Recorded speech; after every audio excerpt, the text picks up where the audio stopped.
Hi everyone, Sandman here. Oh my god, not this guy again. Shut up. How dare you hijack Vanguard's video? Only we can do that, because Vanguard told us men are simps who flock to media with 6-foot-tall female robots with tits.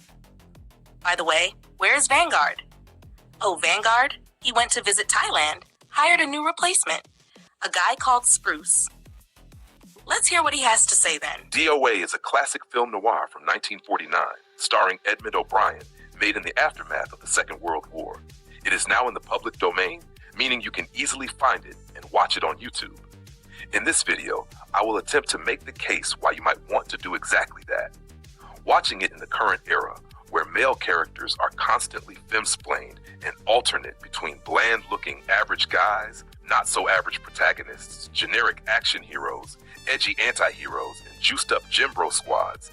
Seeing a film in which the protagonist is genuinely an average man, relatable, and portrayed with empathy, is like a breath of fresh air. The film forgoes lecturing and moralizing while using deliberate pacing and superb casting to achieve this. Let's start with casting.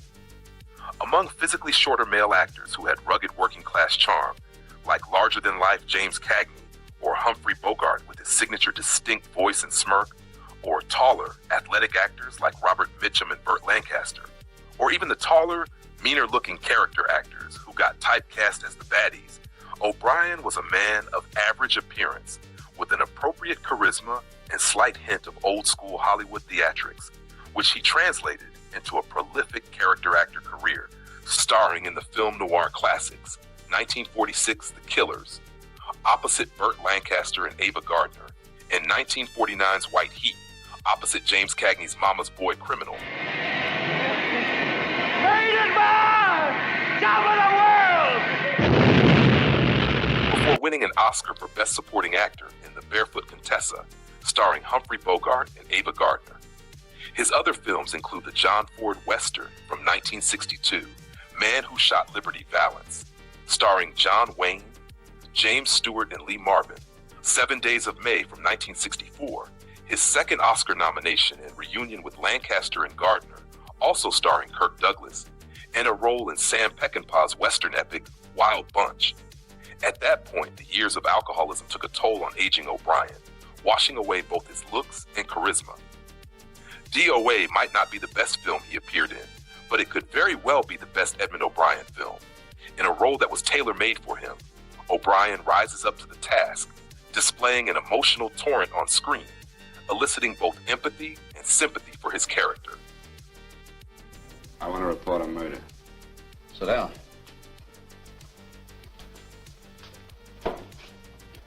Where was this murder committed? San Francisco, last night. Who was murdered? I was.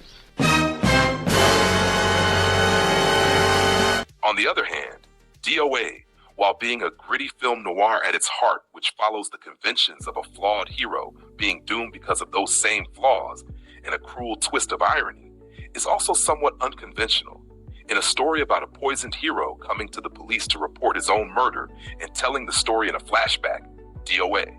takes quite the time to show our hero in all of his charm, bringing levity in the form of comedic whistle effects in what would otherwise be a very bleak film, before showing the moment where his fatal flaw dooms him, when he drinks the whole glass of poison after his glass gets swapped.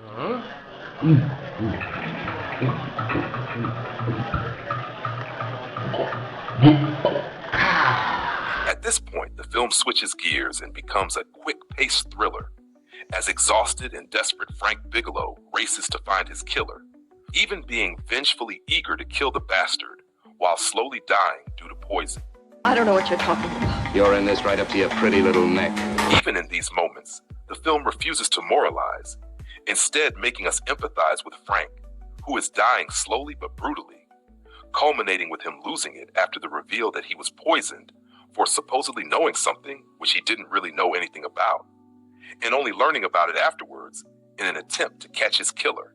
In short, while the film might be hard to watch for modern audiences due to its really slow, drawn-out comedic first part, the film's humanity, the effort it takes to build empathy for Frank, and an excellent performance from O'Brien are the big reasons why you should give it a chance.